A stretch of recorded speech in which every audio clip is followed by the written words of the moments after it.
Hello दोस्तों, तो आज मैं आप लोगों के लिए एक्सप्लेन करने वाला हूँ the divine night of heavenly kingdom के पार्ट 2 को। अब हमारा ये वाला पार्ट भी वहीं से स्टार्ट होता है जहाँ पर लास्ट पार्ट एंड हुआ था। जैसा कि लास्ट पार्ट की एंडिंग में हमने देखा था कि ये किलर जेसन को मारने ही वाला था कि तभी कमर्शियल कॉमर्स की यंग लेडी आकर जेसन को बचा लेती है। लेकिन जेसन को बचाने की वजह से ये किलर यंग लेडी के ऊपर ही गुस्सा हो गया। इस वजह से उसने यंग लेडी के ऊपर जानलेवा हमला कर दिया। लेकिन जेसन वक्त रहते ही यंग लेडी को बचा लेता है। अब जेसन इस किलर का मजाक उड़ाते हुए कहने लगा था, ओए जोकर, चलो बताओ कि कैसा लगा तुम्हें मेरा सरप्राइज अटैक, मजा आया क्या? नहीं देखो बच्चों, अभी तुम मुझसे फाइट करने के लायक नहीं, अभी तुम मेरे सामने छोटे बच्चे हो, इसलिए जाओ जाकर और ट्रेनिंग करके आओ। तुम तो एक किलर के नाम पर धब्बा हो, तुम्हें तो सर्कस में होना चाहिए था क्योंकि तुम बिल्कुल जोकर जैसे दिखते हो। यकीन मानो अगर तुमने सर्कस में काम करना शुरू कर दिया तो तुम बहुत पैसे छाप सकते हो। इनफैक्ट तुम्हें ये किलिंग वगैरह करने की जरूरत भी नहीं पड़ेगी। अब किलर को इतनी सारी अच्छी बातें सिखाने के बाद जेसन कमर्शियल कॉमर्स की यंग लेडी का शुक्रिया अदा करने लगा क्योंकि उसने एंड मोमेंट पर आकर उसकी जान बचाई थी। लेकिन कमर्शियल कॉमर्स की यंग लेडी जेसन से कहती है कि तुम्हें मेरा शुक्रिया अदा करने की कोई भी जरूरत नहीं, शुक्रिया तो मुझे कहना चाहिए क्योंकि कुछ देर पहले तुमने मेरे फैलाए गए रायते को जो समेटा था उन भूखे लोगों की मदद करके। अब जेसन जैसे ही देखता है कि ये लेडी और कोई नहीं बल्कि वही कैरेज वाली लेडी है, तब तो वो बस उसे देखते ही रह गया था। उस वक्त शौकी बाहर आते हुए जेसन से कहता है कि मास्टर, ये तो वही कैरेज वाली लड़की है जो कि कुछ देर पहले आपको देख रही थी। मुझे लगता है कि ये लड़की आपको पसंद करने लगी है, इस वजह से तो इसने आपको यहाँ पर आके बचाया। अब कमर्शियल कॉमर्स की यंग लेडी जेसन को अपना नाम बताते हुए कहने लगी थी, मेरा नाम शी फेंगर है और मैं कमर्शियल कॉमर्स से बिलोंग करती हूँ। जो सुनके जेसन भी उसे अपना नाम बता देता है। साथ ही साथ जेसन उसे यहाँ पे इम्प्रेस करने के लिए उससे कहने लगा, मुझे पता है कि आप बहुत ही काइंड वुमेन हो जो कि लोगों की मदद करती है, लेकिन मदद करने के साथ साथ हमें ये भी ख्याल रखना चाहिए कि हम जिसकी मदद कर रहे हैं उसे कोई प्रॉब्लम ना हो। जो सुनके शी फेंगर जेसन से माफी मांगते हुए कहने लगी थी, आप बिल्कुल सही कह रहे हो, इसमें मेरी ही गलती थी, मैंने ही वहाँ पर ध्यान नहीं दिया। इस वजह से लोग वहाँ पर आपस में झगड़ने लगे, जिसपे जेसन फेंगर से कहने लगा, मेरे कहने का मतलब ये नहीं था, सॉरी अगर आपको मेरे शब्दों से ठेस पहुंची हो तो। लेकिन फेंगर मना करते हुए कहने लगी थी, कोई बात नहीं, आपने जो कहा वो बिल्कुल सच है, नेक्स्ट टाइम से मैं इसका ख्याल रखूंगी। वैसे ये सब छोड़ो, पहले तो तुम मुझे ये बताओ कि आखिर इतना पावरफुल किलर जो कि 2 स्टार का कल्टीवेटर है, आखिर वो आपके पीछे क्यों पड़ा हुआ था? जिसपे जेसन उससे कहता है कि ये एक बहुत ही लंबी कहानी है, इसे मैं फिर कभी एक्सप्लेन करूंगा। तो फेंगर जेसन से सवाल करते हुए पूछने लगती है, क्या मैं जान सकती हूँ कि आखिर आप कहाँ जा रहे थे? तो जेसन उससे कहता है कि मैं मिस्ट माउंटेन जा रहा था। ये कहते हुए जेसन को जैसे ही अपने रेनडियर का याद आता है तो वो यहाँ पे परेशान होने लगा क्योंकि उसके रेनडियर को तो इस किलर ने मार दिया था। इस वजह से अब उसे समझ नहीं आ रहा था कि आखिर वो मिस्ट माउंटेन कैसे जाए। अगर वो यहाँ से मिस्ट माउंटेन तक पैदल जाने की भी कोशिश करता है तब भी वो वहाँ पर नहीं पहुँच पाएगा क्योंकि उसके पास जो खाने पीने की चीजें हैं वो लिमिटेड है। इसलिए जब तक उसको कोई सवारी नहीं मिलती तब तक उसका वहाँ पर पहुंचना बोले तो इम्पॉसिबल। जेसन को परेशान होता हुआ देखकर मिस फेंगर जेसन से कहने लगी, अगर आपको कोई एतराज ना हो तो आप हमारे साथ चल सकते हो क्योंकि हम लोग ड्रैगन सिटी यानी कि लोंगडू सिटी जा रहे हैं और मिस्ट माउंटेन रास्ते में ही पड़ता है, इस वजह से हम आपको वहाँ पर छोड़ देंगे। जो सुनकर जेसन खुश हो गया। अब मिस फेंगर और जेसन यहाँ से जाने लगे, लेकिन तभी हम इस किलर को देखते हैं जो अभी तक जिंदा था। इनफैक्ट उसने 3rd स्टार पर ब्रेक थ्रू भी कर लिया। इस वजह से अब वो तेजी से आकर सीधा मिस फेंगर के ऊपर हमला कर देता है। लेकिन जेसन को इस चीज की खबर हो गई, इस वजह से उसने डिवाइन नीड के शील्ड से इस किलर के अटैक को ब्लॉक कर लिया। लेकिन इसमें जेसन थोड़ा बहुत इंजर्ड हो जाता है। अब ये किलर जेसन से हंसते हुए कहने लगा, तुम तो मेरे लिए एक लक की शिकार साबित हुए क्योंकि आज तुम्हारी ही वजह से मैंने 3rd स्टार पर भी ब्रेक थ्रू कर लिया, इसलिए अब मैं तुम्हारे इस एहसान को चुकाए बगैर तो यहाँ से जाने नहीं वाला। जो कहने के बाद उसने सीधा जेसन के ऊपर हमला कर दिया। तो जेसन इस किलर के सभी हमलों को डॉज कर लेता है। लेकिन ये किलर यहीं पर नहीं रुकता, वो अपने बैट मार्शल सोल का यूज करते हुए जेसन के ऊपर हमला कर देता है, जिसको देखने के बाद जेसन की तो फट गई थी। इसलिए उसने फौरन से शौकी से कहा कि वो यहाँ पर जल्दी से कुछ करे वरना आज जेसन नहीं बचने वाला। तो शौकी फौरन से उस स्कॉर्पियन बीस्ट के सोल को समन कर लेता है, जो जाकर इस किलर के बैट मार्शल सोल से फाइट करने लगा, जिस कारण अब ये दोनों भी डिस्ट्रॉय हो गए और इसी चक्कर में ये किलर भी थोड़ा सा पीछे हो जाता है। उस वक्त मिस फेंगर जेसन को बचाने के लिए इस किलर के ऊपर काफी सारे अटैक्स करती है और इसी मौके का फायदा उठाकर जेसन भी उसके ऊपर अपने डिवाइन हिट से काफी सारे हमले कर देता है, जिस वजह से यहाँ पर धुआं धुआं हो गया और इस धुएं की आड़ में जेसन और मिस फेंगर यहाँ से निकल लेते हैं। लेकिन अभी भी इस किलर ने हार नहीं मानी थी, वो जेसन और मिस फेंगर का तेजी से पीछा करने लगा।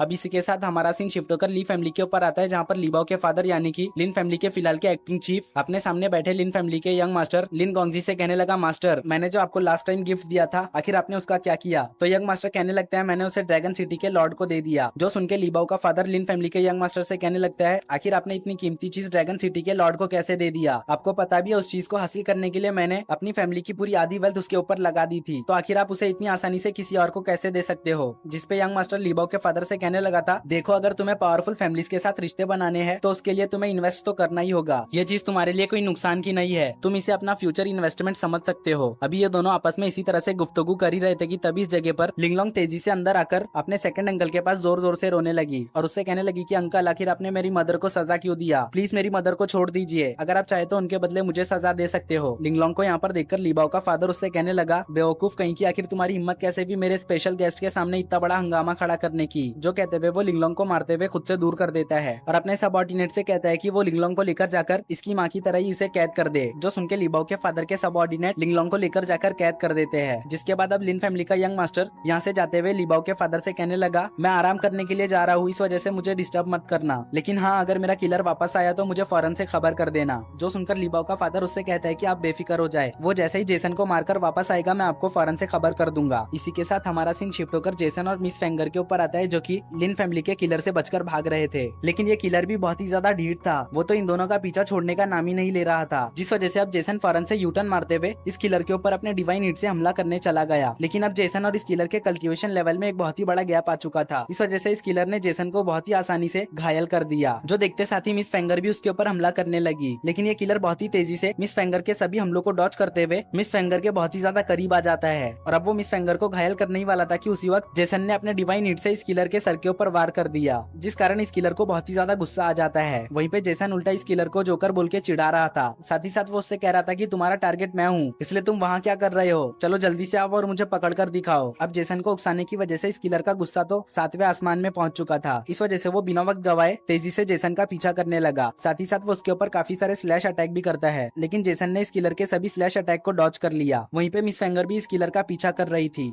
इसलिए ये किलर सोचता है क्यों ना पहले जाकर वो मिस फेंगर को निपटा ले, क्योंकि वैसे भी मिस फेंगर जेसन के कंपैरिजन में एक इजी टारगेट थी। तो अब वो बहुत ही तेजी से मिस फेंगर के पीछे आकर उसके ऊपर अपने क्लॉ से हमला कर देता है। लेकिन उसी वक्त जेसन बीच में आ गया, जिस वजह से इस किलर का अटैक सीधा जेसन की छाती को चीर देता है और जेसन के चेस्ट में एक बहुत ही बड़ा होल कर देता है। जो देखकर तो मिस फेंगर काफी ज्यादा घबरा गई, लेकिन ये किलर खुशी से फूले नहीं समा रहा था, क्योंकि फाइनली उसने अपने टारगेट को अब जाकर हिट कर लिया है। इस वजह से उसने फौरन से जेसन की बॉडी को साइड में पटक दिया। जो देखते साथ ही मिस फेंगर जेसन की तरफ भागने लगी और उसके पीछे पीछे ये किलर भी मिस फेंगर को मारने के लिए आने लगा। जिन सब चीजों को जेसन भी देख पा रहा था और अब वो जान पाता कि आखिर आगे क्या हुआ, उससे पहले ही वो बेहोश हो गया। अब वो सीधा अपने आप को अपने सोल सी में मौजूद हेवनली किंगडम के एक ब्रोकन माउंटेन पे पाता है, जिस जगह को देखने के बाद वो शाओकी से सवाल करते हुए पूछने लगा था कि आखिर वो किस जगह पर है। तो शाओकी उसे बताने लगा था कि ये हेवनली किंगडम का एक ब्रोकन माउंटेन है और अभी के लिए आप डेथ के बहुत ही ज्यादा करीब हो, लेकिन अगर आपने इस माउंटेन को रिपेयर कर दिया तो आपकी जान बच सकती है, क्योंकि इससे आपके पास एक हीलिंग एबिलिटी आ जाएगी जो कि आपकी डिस्ट्रॉय हुई सोल बॉडी को वापस से रिकवर कर सकती है। जो सुनते साथ ही जेसन फौरन से इस माउंटेन को रिबिल्ड करने के काम में लग जाता है, जिसमें कि शाओकी भी जेसन का साथ दे रहा था। वहीं पे हम बाहर की तरफ मिस फेंगर को देखते हैं, जो कि इस किलर के लास्ट अटैक की वजह से बहुत ही बुरी तरह से घायल हो चुकी थी। अब ये किलर मिस फेंगर के पास जाकर उससे कहने लगा था कि अब तो वो लड़का भी नहीं रहा, इस वजह से चलो मैं भी देखता हूँ कि आखिर तुम्हें कौन बचाता है। जो कहते साथ ही वो मिस फेंगर को मारने के लिए उसके ऊपर अपना आखिरी अटैक करने लगा, लेकिन उससे पहले एक रॉड आकर उसके हाथ में घुस जाता है, जिस वजह से वो मिस फेंगर को नहीं मार पाता। तभी हमें पता चलता है कि मिस फेंगर की जान को बचाने वाला और कोई नहीं बल्कि उसी का गार्डियन लियानबाओ है। अब अपने गार्डियन लियानबाओ को यहाँ पर देखकर मिस फेंगर भी थोड़ा सा रिलैक्स हो गई। अब गार्डियन लियानबाओ फौरन से मिस फेंगर के पास आकर उसे संभालते हुए उससे पूछने लगा, मिस आप ठीक तो, कहीं आपको कोई चोट तो नहीं आई। लियानबाओ की बात सुनकर मिस फेंगर उससे कहने लगी, आप मेरी फिक्र ना करें, मैं बिल्कुल ठीक हूँ, लेकिन अभी के लिए जेसन की हालत बहुत ही ज्यादा खराब है, इसलिए जल्दी से जाकर उसे बचा लीजिए। तो गार्डियन लियानबाओ फौरन से जाकर जेसन को चेक करने लगे, जहाँ पे जेसन को चेक करने के बाद उन्हें पता चलता है कि जेसन की सोल बॉडी पूरी तरह से डिस्ट्रॉय हो चुकी है। इस वजह से अब जेसन का जिंदा बच पाना बहुत ही ज्यादा मुश्किल है। तो मुझे लगता है कि अब हमें यहाँ से चलना चाहिए। लेकिन मिस फेंगर उसे जवाब देती है कि मैं जेसन को छोड़कर यहाँ से कहीं नहीं जाऊंगी, क्योंकि जेसन की ये जो हालत है वो मुझे बचाने की चक्कर में हुई है। अपनी सोल पावर जेसन के अंदर ट्रांसफर करने लगी। ये देख के गार्डियन लियानबाओ उसे ऐसा ना करने के लिए कहता है, क्योंकि इस दुनिया में किसी भी कल्टीवेटर के लिए उसकी सोल पावर बहुत ही ज्यादा कीमती होती है। तभी ये किलर गार्डियन लियानबाओ से कहने लगा, बुड्ढे आखिर तेरी हिम्मत कैसे भी मेरे मामले में टांग अड़ाने की, लगता है तू जिंदा नहीं रहना चाहता। इस किलर की बात को सुनकर गार्डियन लियानबाओ गुस्सा हो गए और वो गुस्से में इस किलर के ऊपर हमला करते हुए उससे कहने लगे, जल्दी से यहाँ से दफा हो जाओ, इससे पहले कि मेरा मूड यहाँ पे खराब हो जाए। लेकिन ये किलर अब भी यहाँ से नहीं जाता। वो गार्डियन लियानबाओ को धमकी देते हुए कहने लगा था, तुम्हें पता नहीं आज के दिन तुमने किसे ऑफेंड किया है, अगर इस बारे में मेरे मास्टर को पता चल गया तो वो तुम्हें जिंदा नहीं छोड़ेंगे। इस किलर की बात को सुनकर लियानबाओ उससे कहने लगे, मैं जानता हूँ कि तुम लिन फैमिली के कुत्ते हो जिसे बस भौंकना आता है, भले ही तुम लिन फैमिली से हो, लेकिन तब भी तुम मेरा कुछ भी नहीं बिगाड़ सकते। इनफैक्ट अगर इस जगह पर लिन गॉन्गजी भी होता तो वो भी मेरा कुछ नहीं बिगाड़ पाता। जो सब कहते हुए गार्डियन लियानबाओ इस किलर के काफी ज्यादा पास आ चुके चुके थे, जिस वजह से ये किलर अपने ऑरा को रिलीज करते हुए गार्डियन लियानबाओ को खुद से दूर करने की कोशिश करता है। लेकिन उसकी ये कोशिश बस कोशिश ही रह जाती है, क्योंकि गार्डियन लियानबाओ तो उसके ऑरा प्रेशर से टच से मस नहीं होते। उसी वक्त हमारा सीन शिफ्ट होकर वापस से जेसन के ऊपर आता है, जो कि अभी भी इस माउंटेन को रिबिल्ड करने में लगा हुआ था। लेकिन इससे पहले कि जेसन इस माउंटेन को रिबिल्ड कर पाता, उसकी सोल पावर पूरी तरह से एग्जॉस्ट हो जाती है, जिस कारण वो थक कर नीचे गिरने लगा।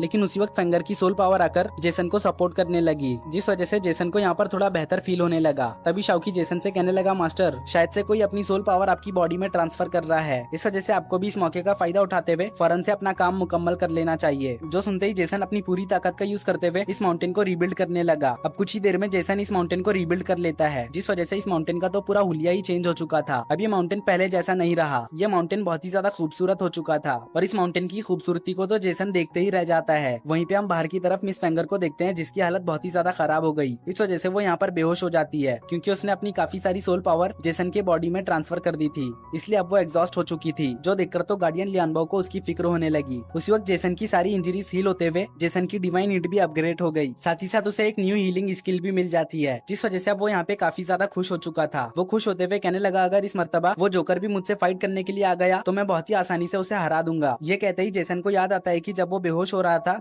तो उस वक्त उस किलर ने मिस फेंगर के ऊपर हमला कर दिया था। इस वजह से वो शाओकी से कहने लगता है, अब हमें फौरन से मिस फेंगर के पास जाना होगा, पता नहीं अब वो कैसी होगी, मैं बस उम्मीद करता हूँ कि वो सही सलामत हो। ये कहते साथ ही जेसन हड़बड़ाहट में उठ गया और उठते साथ ही जेसन इधर उधर देखकर मिस फेंगर को तलाश करने लगा। तभी उसे अपने सामने मिस फेंगर दिखाई देती है, जो कि अभी के लिए बिल्कुल सही सलामत थी, जो देखकर जेसन को भी सुकून आ गया। अब वो मिस फेंगर से कहता है कि बाकी की सभी चीजें वो उसके ऊपर छोड़ दे, क्योंकि अब वो होश में आ चुका है, इस वजह से वो उस जोकर से फाइट कर सकता है। जो कहते साथ ही जेसन लिन फैमिली के किलर के साथ फाइट करने जाने लगा। जैसा कि वो अभी अभी मौत को छू के वापस आया था, इस वजह से उसके चेस्ट में दर्द होने लगा। जो देखते साथ ही शी फेंगर जेसन को आराम करने का कहती है और कहती है कि जेसन टेंगचोंग यानी कि उस किलर का टेंशन ना ले, वो बस यहाँ पर आराम करे, क्योंकि उस किलर को उसके गार्डियन लियानबाओ देख लेंगे। फेंगर के ये कहते ही हमें टेंगचोंग और गार्डियन लियानबाओ के बीच में फाइट दिखाई जाती है, जहाँ पर लियानबाओ इस किलर के ऊपर साफ तौर पर भारी पड़ता हुआ दिखाई दे रहे थे। इनफैक्ट ये किलर चाहे कितनी भी कोशिश कर ले लियानबाओ को हराने की, लेकिन लियानबाओ तो इसे पूरी तरह से डोमिनेट कर रहे थे। ऐसा लग रहा था कि जैसे ये किलर गार्डियन लियानबाओ के सामने एक छोटा बच्चा है। गार्डियन लियानबाओ की ऐसी पावर्स को देखकर जेसन भी थोड़ा सा शॉक था, क्योंकि लियानबाओ तो इस किलर को बहुत ही आसानी से संभाल रहे थे, जबकि ये किलर तो एक 3 स्टार का कल्टीवेटर है। इधर ये किलर गार्डियन लियानबाओ को हरा ना पाने की वजह से बहुत ही ज्यादा भड़क गया। इस वजह से अब वो अपने सोल और अपने ब्लड को जलाने लगा, ताकि गार्डियन लियानबाओ को हराने के लिए उसके पास एक्स्ट्रा पावर आ जाए। अब होता भी बिल्कुल ऐसा ही है, क्योंकि इस किलर की पावर अचानक से बहुत ही ज्यादा बढ़ जाती है और ये एक बहुत ही बड़े जाइंट में तब्दील हो जाता है, जिस वजह से अब इसका मुकाबला कर पाना गार्डियन लियानबाओ के लिए भी बिल्कुल भी इजी नहीं हो रहा था। इनफैक्ट अब ये किलर गार्डियन लियानबाओ पे भारी भी पड़ता जा रहा था। अब उसने एक पावरफुल अटैक करते हुए लियानबाओ को पीछे पुश कर दिया, जो देख के शी फेंगर को उनकी चिंता होने लगी। इस वजह से उसने अपने ड्यूकिन से काफी सारे स्लैश अटैक इस किलर के ऊपर कर दिए, जो जाकर इस किलर को हिट तो हो जाते हैं, लेकिन इससे किलर को कुछ भी फर्क नहीं पड़ता। उल्टा फेंगर की ही हालत खराब हो गई, क्योंकि उसने जेसन को अपनी काफी सारी सोल एनर्जी ट्रांसफर कर दी थी, जिस कारण अब उसके पास फाइट करने के लिए जरा भी सोल पावर नहीं बची। तो अब जेसन जाकर शी फेंगर को संभाल लेता है। वहीं पे वो इस किलर को देखकर इसकी कमजोरियां भी पता कर लेता है। जैसा कि ये किलर अब एक जाइंट में तब्दील हो चुका था, इस कारण इसकी मूवमेंट भी स्लो हो गई, और इसी चीज का फायदा उठाते हुए जेसन ने किलर के वीक पॉइंट को भी पता कर लिया। तो अब जेसन शाओकी को ऑर्डर देता है कि वो जाकर इस किलर के वीक पॉइंट पे निशान बना दे, ताकि लियानबाओ इसके वीक पॉइंट पे अटैक करते हुए इसे खत्म कर सके। अब जेसन ने यहाँ पे जैसा प्लान किया था, वहाँ पे उसी के हिसाब से शाओकी और लियानबाओ कोऑपरेट करते हुए काम कर रहे थे, जहाँ पे शाओकी जेसन के ऑर्डर पे इस किलर के सभी वीक पॉइंट्स पे निशान लगा देता है, और लियानबाओ भी अपने हिस्से का काम करते हुए सभी निशानों पे हमला करते जा रहे थे, जिस वजह से ये किलर वीक पड़ गया। और जेसन इसी मौके का फायदा उठा के एक फाइनल अटैक करते हुए इस किलर को खत्म कर देता है, जिससे बहुत ही खतरनाक एनर्जी रिलीज हुई थी। तो जेसन शी फेंगर और खुद को बचाने के लिए अपने सामने डिवाइन हीट का एक बैरियर बना लेता है, जिस कारण इस एनर्जी से शी फेंगर और जेसन को कुछ भी नहीं होता। लेकिन वहीं पे गार्डियन लियानबाओ को शी फेंगर की काफी ज्यादा फिक्र हो रही थी, इस वजह से वो शी फेंगर की ओर भागते हुए जाने लगे। लेकिन जेसन को लग रहा था कि वो उसके लिए परेशान हो रहे हैं, इस वजह से जेसन ने कहा कि आपको ज्यादा फिक्र करने की जरूरत नहीं। अभी जेसन का ये कहना ही था कि तभी हम गार्डियन लियानबाओ को देखते हैं, जो जेसन को इग्नोर मारते हुए मिस फेंगर के पास पहुंच गए, जहाँ पे वो मिस फेंगर से पूछने लगे थे कि यंग लेडी आप ठीक तो हो? तो मिस फेंगर उससे कहती है कि हाँ मैं बिल्कुल ठीक हूँ। अब ये सब देखकर यहाँ पे जेसन का पचका हो जाता है। उसी वक्त लियानबाओ जेसन से सवाल करते हुए पूछने लगे थे कि आखिर उसने किलर के वीक पॉइंट को पता करने के लिए कौन सी टेक्निक का यूज किया, जो सुन के जेसन को कुछ भी समझ नहीं आता कि वो क्या कहे, क्योंकि उसकी इस टेक्निक का कोई नाम था ही नहीं। उसने तो बस यूं ही किलर के मूवमेंट को देखकर कैलकुलेट किया था। तो इसलिए अब वो गार्डियन लियानबाओ से कहता है कि इसे कैलकुलेशन मैकेनिज्म कहते हैं। अब गार्डियन लियानबाओ को तो कैलकुलेशन मैकेनिज्म वगैरह के बारे में कुछ भी नहीं पता था, इसलिए वो जेसन से कहने लगे ये नाम तो मैं पहली बार सुन रहा हूँ। इस तरह की टेक्निक तो मैंने ना ही किसी किताब में पढ़ी और ना ही किसी से सुनी है। अब जेसन गार्डियन लियानबाओ के इस बात पे क्या जवाब दे उसे कुछ भी समझ नहीं आता, इसलिए वो इसे इग्नोर कर देता है। अब हमें कुछ देर बाद का सीन दिखाया जाता है जहाँ पे जेसन मिस फेंगर की इंजरीज को हील कर रहा था और मिस फेंगर की इंजरीज को हील करने के दौरान जेसन को पता चलता है कि मिस फेंगर के पास केओटिक बॉडी है, जिसे कि केओटिक मार्शल सोल भी कहा जाता है, जो कि फिलहाल के लिए अभी इनएक्टिव है। तो शाओकी लॉर्ड किलिन के डिवाइन बुक में इस केओटिक बॉडी के बारे में देखते हुए कहने लगा था, अगर इस केओटिक बॉडी को एक्टिव करना है तो इसके लिए काफी सारे सोल बीस्टों की सोल एनर्जी लगेगी। जो सुन के जेसन कहने लगा था, अभी तक मेरी भी मार्शल सोल एक्टिवेट नहीं हुई, इसका मतलब मेरे पास भी केओटिक मार्शल सोल है। शायद जब मैं भी सोल बीस्टों के सोल पावर को एब्जॉर्ब करूंगा तो मेरी मार्शल सोल एक्टिवेट हो जाएगी, बिल्कुल शी फेंगर की ही तरह। जिसपे शाओकी कहने लगा था, हाँ मास्टर आपने सही कहा, केओटिक मार्शल सोल को एक्टिवेट करना बाकियों के मुकाबले बहुत ही ज्यादा डिफिकल्ट होता है, क्योंकि ये मार्शल सोल बहुत ही ज्यादा रेयर है। अब सीन शिफ्ट होकर हमें बाहर की तरफ दिखाया जाता है, जहाँ पर जेसन ने शी फेंगर के इंजरीज को पूरी तरह से हिल कर दिया था। जेसन की स्किल्स को देखकर तो लियानबाओ काफी ज्यादा हैरान थे और वो जेसन से काफी ज्यादा इंप्रेस भी नजर आ रहे थे।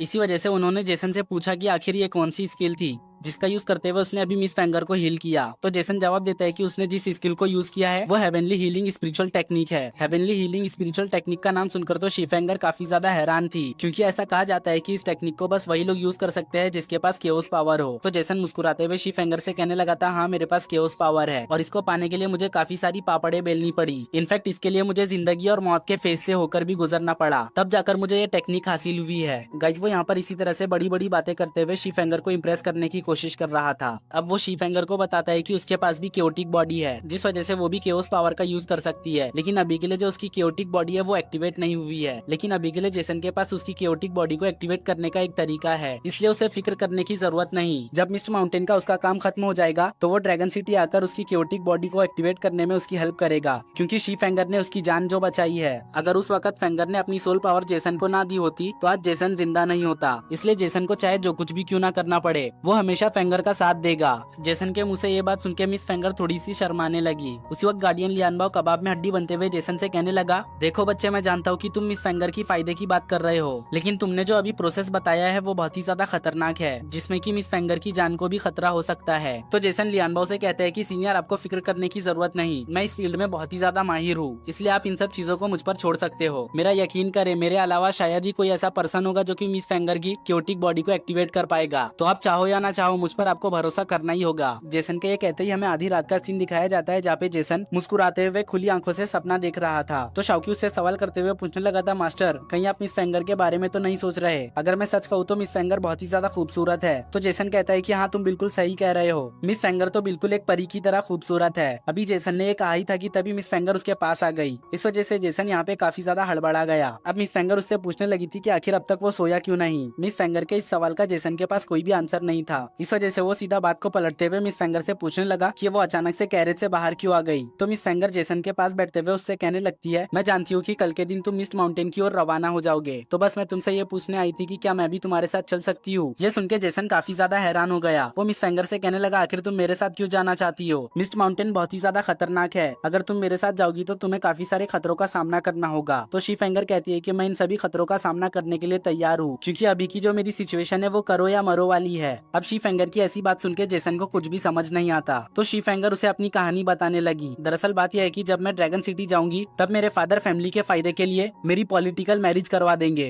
क्योंकि अब तक मेरी मार्शल सोल एक्टिवेट नहीं हुई, जिस वजह से मैं 1 स्टार लेवल पे ही फंस कर रह गई हूँ। जब तक मेरी मार्शल सोल एक्टिवेट नहीं हो जाती तब तक मैं अपनी आगे की कल्टीवेशन नहीं कर सकती। अभी के लिए मैं एक यूजलेस के सिवाय कुछ भी नहीं। मैं अपनी इस काबिलियत से मेरी फैमिली को कोई भी फायदा नहीं पहुंचा सकती, इसीलिए मेरे फादर फैमिली के लिए मेरी पॉलिटिकल मैरिज करवाना चाहते हैं, और इसके सपोर्ट में मेरा सौतेला भाई भी है, इसलिए अब मेरे पास कोई भी ऑप्शन नहीं। अब ये मेरे पास एक आखिरी चांस है जिसको कि मैं गवा नहीं सकती। शी फेंगर की बातों को सुनकर जेसन उसे अपने साथ लेकर जाने के लिए राजी हो गया, जो सुन के तो शी फेंगर काफी ज्यादा खुश हो जाती है। वो खुशी के मारे जेसन के काफी ज्यादा क्लोज आ गई, जिस वजह से यहाँ का माहौल थोड़ा सा एम्बेरेस्ड हो गया। लेकिन अब जेसन उससे प्रॉमिस करता है कि वो हमेशा उसके साथ रहेगा और उसे सपोर्ट करेगा, चाहे फिर कैसी भी सिचुएशन क्यों ना हो। और इसी के साथ अब सुबह भी हो जाती है, जहाँ पे जेसन अपनी नींद पूरी करके अभी उठाई था कि तभी उसे शी फेंगर की आवाज आने लगी, जो कि वो जेसन के साथ जाने के लिए लियानबाओ को मनाने की कोशिश कर रही थी, लेकिन लियानबाओ इसके लिए राजी नहीं हो रहे थे क्योंकि लियानबाओ के हिसाब से जेसन अभी के लिए बहुत ही ज्यादा कमजोर है। इस वजह से वो शीफेंगर को प्रोटेक्ट नहीं कर पाएगा और इसी कारण की वजह से लियानबाओ शीफेंगर को जेसन के साथ जाने की परमिशन नहीं दे रहे थे। लेकिन तभी जेसन बीच में आते हुए लियानबाओ से कहने लगा, सीनियर आपको बिल्कुल भी फिक्र करने की जरूरत नहीं, मैं मिस फेंगर का पूरा ख्याल रखूंगा, इसलिए आप मिस फेंगर को मेरे साथ भेज सकते हो। जो सुनकर लियानबाओ जमीन पे एक गोल दायरा बनाकर उसके अंदर खड़े हो गए। साथ ही वो जेसन से कहने लगे, अगर तुमने मुझे इस गोल दायरे से बाहर निकाल दिया तब मैं मान लूंगा कि तुम मिस फेंगर को प्रोटेक्ट कर सकते हो। जो सुनकर जेसन भी इसके लिए तैयार हो गया। अब वो लियानबाओ के अटैक से खुद को बचाते हुए बहुत ही तेजी में उनके ऊपर हमला कर देता है, जहाँ पर वो लियानबाओ के साथ कुछ देर hand to hand combat fight करता है। लेकिन लियानबाओ अपने कोनी से हिट करते हुए जेसन को पीछे धकेल देते हैं। जो देखते साथ ही जेसन अपने डिवाइन ईट का यूज करते हुए लियानबाओ के ऊपर हमला कर चुका,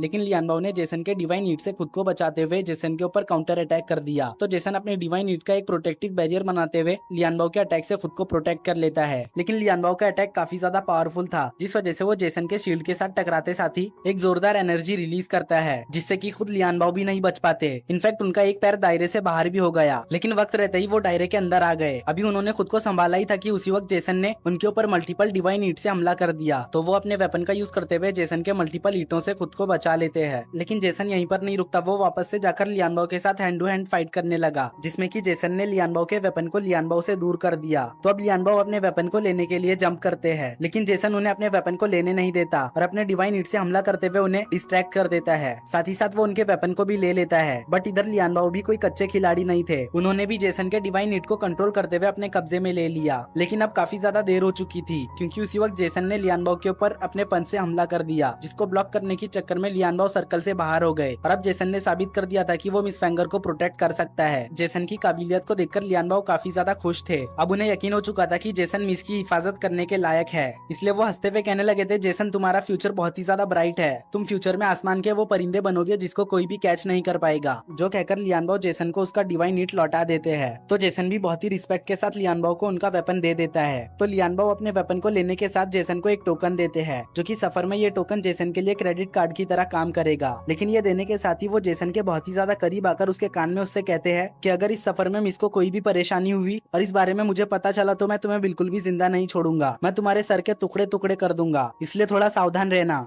जो सुनके जेसन एक फीकी सी स्माइल कर देता है। वहीं पे मिस फेंगर भी काफी ज्यादा खुश थी, क्योंकि अब वो अपनी जिंदगी में पहली मर्तबा अकेले सफर करेगी, वो भी बिना किसी रोक टोक और बिना फैमिली के चिंता के। और इसी सीन के साथ हमारा ये एपिसोड यहीं पर एंड हो जाता है। गाइस, अगर आपको मेरी एक्सप्लेनेशन वीडियो जरा भी अच्छी लगी हो तो वीडियो को लाइक करके चैनल को जरूर से सब्सक्राइब कर लेना। साथ ही साथ प्यारा सा एक कॉमेंट भी कर देना, क्योंकि आपके प्यारे प्यारे कॉमेंट्स को देखकर मुझे बहुत ही ज्यादा मोटिवेटेड फील होता है। ऐसा लगता है जैसे